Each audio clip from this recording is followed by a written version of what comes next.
একদিন ননদ কলেজ থেকে ফেরার পথে বৃষ্টির কারণে 4 জন বান্ধবীকে বাসায় নিয়ে এলো। সবাই দরজার সামনে জুতো খুলছিল। ননদ বলল, যেমন আছো তেমনি ভেতরে চলে এসো, আমার ভাবি ফ্লোর মুছে দেবে। ভাবি, ফ্লোরটা একটু মুছে দাও তো। ভাবি কিছু না বলে চুপচাপ ফ্লোর মুছে দিলেন। ভাবি, আমাদের জন্য চা বানিয়ে দাও।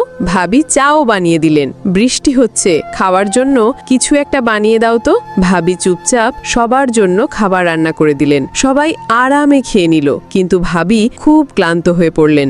রাতে যখন তিনি ঘুমোতে যাচ্ছিলেন, তখন বারবার তার মনে একটাই প্রশ্ন ঘুরছিল, ননদের কি একটা ধন্যবাদ বলা উচিত ছিল না? পরের দিন সকালে ভাবির ঘুম ভাঙল। তিনি দেখলেন ননদ কলেজের জন্য তৈরি হয়ে দাঁড়িয়ে আছে। কয়টা বাজে?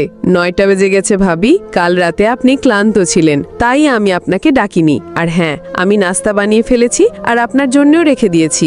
ভাবি টেবিলের দিকে তাকালেন।